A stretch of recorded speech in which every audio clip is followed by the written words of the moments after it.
good to see you. I'm glad you're here. Pull up a chair. This is Wonder and Wander. Before we get into tonight, let's just land for a second. I know last episode we talked about the conversations that we avoid, the silences that we keep, the stories that we inherited, and what we do with them. Tonight, we're going to kind of have an extension of that. We're taking it somewhere practical. We're going to talk about what it actually looks like to do something about it. Before we go there, though, let's check in first. How are you doing tonight? And, by extension, is there anything from last episode that's still sitting with you? Maybe it's something that came up that hasn't quite left yet. Yeah. Yeah. That stuck with me too. Alright, hold on to that. It might connect to something that we have to say tonight. I want to start with a story to set the tone here. About a man named Viktor Frankl. For those of you that don't know, Frankl was a Jewish psychiatrist who was imprisoned by the Nazis. He was in the Nazi concentration camps during the Holocaust, including at Auschwitz. He lost nearly everyone that he loved. He had nothing. No safety, no authority, no power over what happened to him. And yet, in that darkness, he made an observation that stayed with me for years. He noticed that even in the camps, stripped of everything, the prisoners still had one thing that couldn't be taken from them. And that was the freedom to choose how they responded. Not by what happened to them, not the circumstances. They got to choose their interior response to all of it. Frankl wrote about this in his book, Man's Search for Meaning. He describes choosing in the vast depths of that suffering. He chose to comfort the people around him, to find something to offer, to refuse to let the camps take his humanity along with everything else. That's not a small thing at all. It's one of the most extraordinary examples of human agency that I've ever encountered. And what strikes me about his story is that he's a man with nothing, no power, no safety, no freedom of movement. If he can choose to be an agent of something good in the world, what's our excuse? What's my excuse? There comes a point in a man's life when he realizes something important. That the world isn't just happening around him. That his choices shape the world. His presence, whether he intends it to or not, leaves a mark. We influence the people around us constantly. Our families, our coworkers, our neighbors, even the strangers we interact with for 30 seconds and then never see again. We influence them all. The question isn't really whether we're shaping the world. We already are. The question is really whether we're doing it intentionally, with awareness and purpose, or if we're just doing it on autopilot. You see, we're not just passive observers. Each of us is a participant. So let me ask you something. And I want you to be specific. Where is it today but you see the world hurting.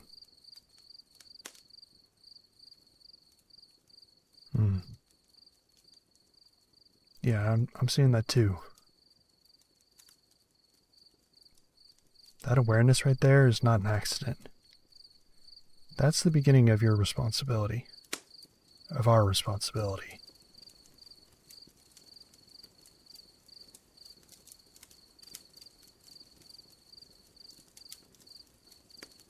I'm curious, have you ever read the book The Lord of the Rings?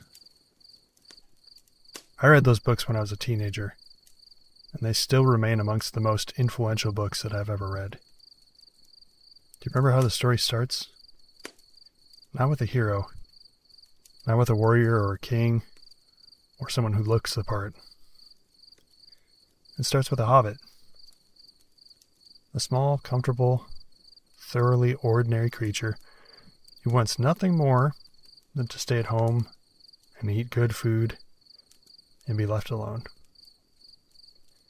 And then Gandalf shows up and says, you're the one. You have to carry the ring.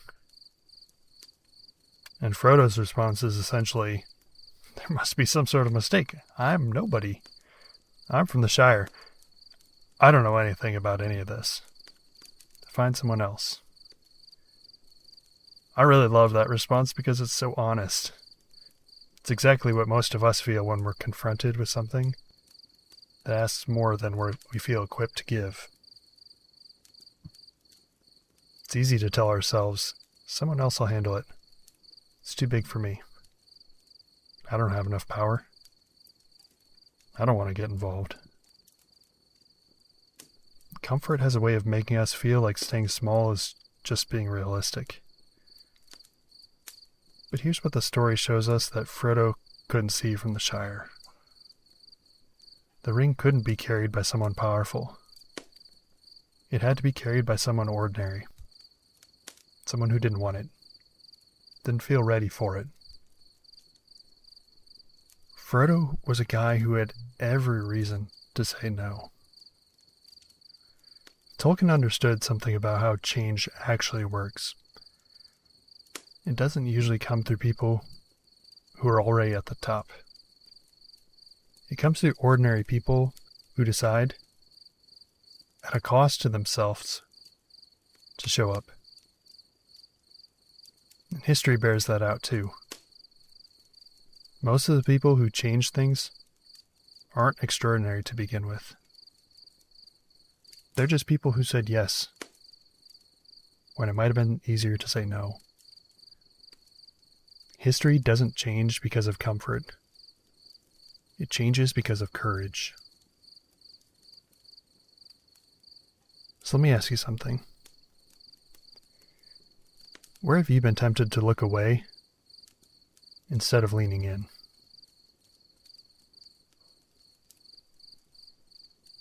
Again, I think this is one of those times where getting specific here is important. That tension between comfort and conscience, that pull that you feel, that's where change is born.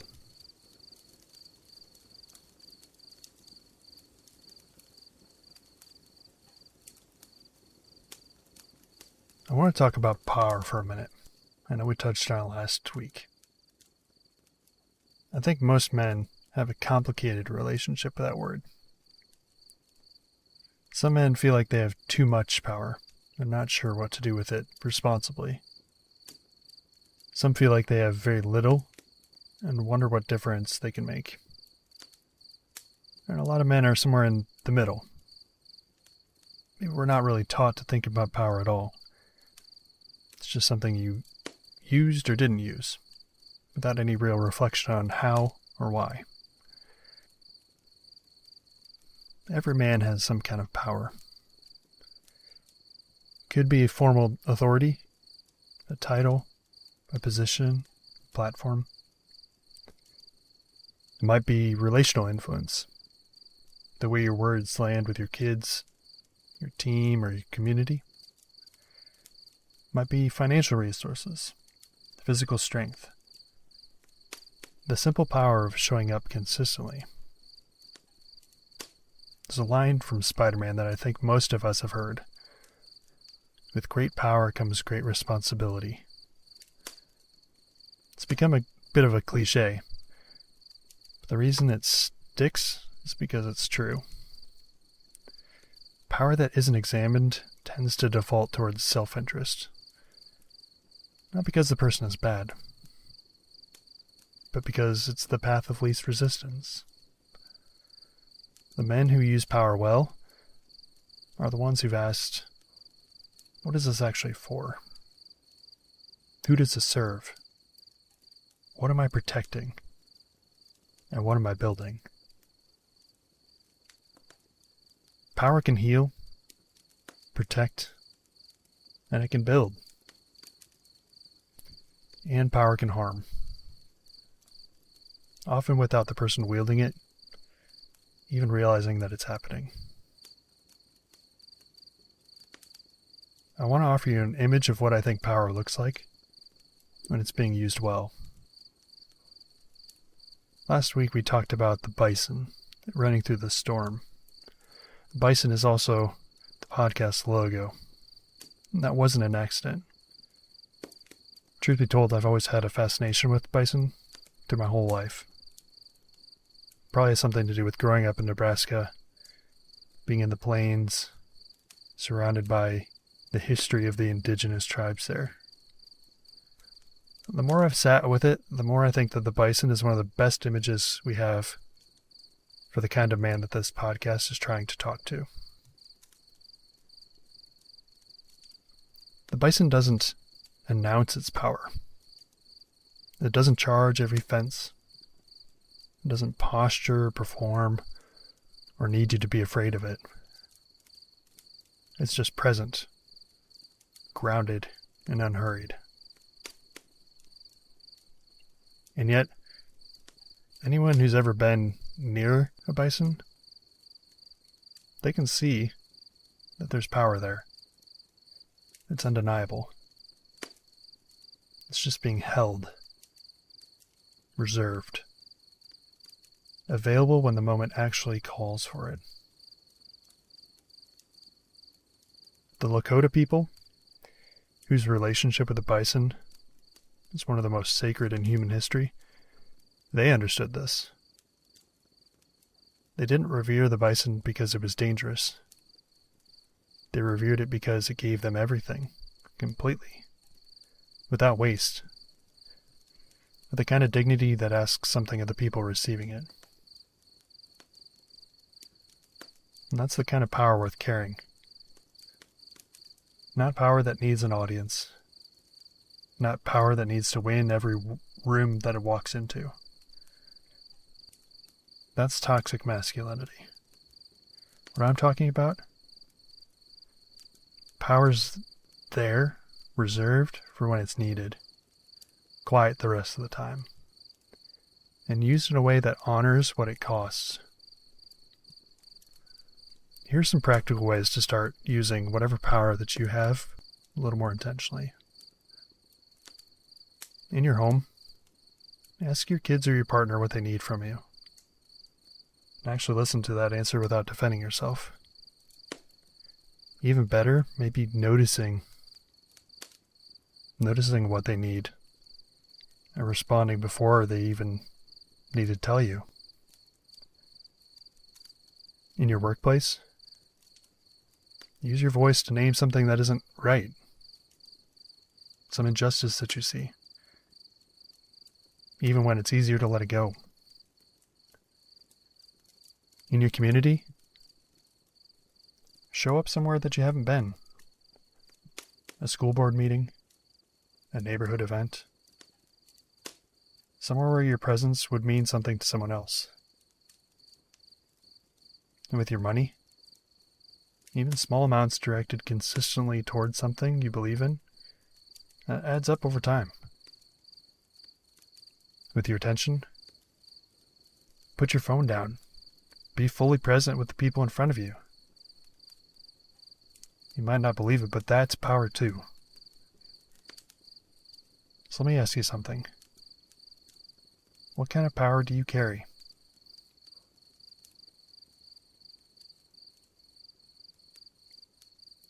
All right, and here's a harder follow-up question then. How do you want to use it?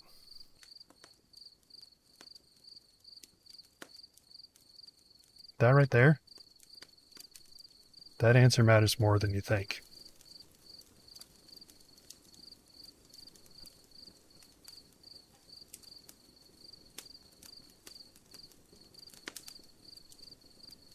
I want to push back gently on something before we close. A lot of men, when they feel called to do something meaningful, think it needs to be big, something visible, something significant enough to point to. They're waiting for the moment when they've had enough platform or resources or certainty to finally act. And while they're waiting, the ordinary moments keep going by.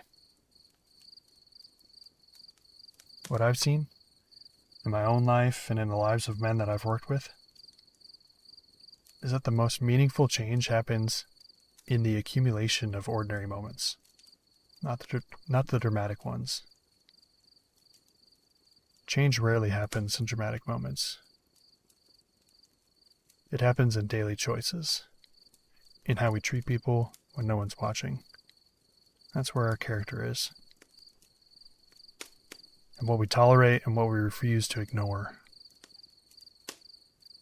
In the thing that we speak up about when staying quiet would have been easier. So here's some concrete starting points, things that you can do this week, not just someday. Have one honest conversation that you've been avoiding. It doesn't really have to resolve anything, it just has to be a start. Learn something about the community or an experience that's different from yours. One book, one documentary, one honest conversation with someone who lives a different reality than yours. Mentor someone younger. You know more than you think you do. And there are people who need someone to show up for them. Apologize to someone that you've wronged, even if it was a long time ago. That's not a weakness. It's integrity. Vote, volunteer, donate. Pick one of these and actually do it. Civic participation is a form of power that most of us underuse. Modeling emotional honesty for men around you. This is huge. When you can say, I was wrong, or I'm struggling out loud, you give other men permission to do the same. Becoming an agent of change isn't about being loud. It's about being disciplined. It's about showing up consistently, imperfectly, over the long haul, for something bigger than your own comfort. That's what it means to be human. Frodo didn't save Middle-earth in one dramatic moment. He put one foot in front of the other, day after day, when every part of him wanted to stop. And that's the long road. It's one that actually leads somewhere. The men who change things are rarely the ones with the most power or the biggest platform. They're the ones who decide what's happening in the world. They decide that it's their business. They refuse to be spectators. They show up when it would have been easier not to. So let me ask you one final question for tonight.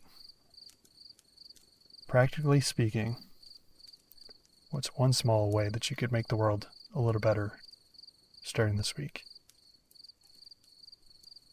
Not someday, this week. Got something? All right, that step that you're thinking of, however small it feels, is part of something bigger than you can see from here. All right, well, our fire's burning low. Carry what you need and leave what you don't. You don't have to have it all figured out. None of us do, myself included. Yeah, it's been good to be with you. Let's do it again soon, alright? I'll see you next time. Safe travels.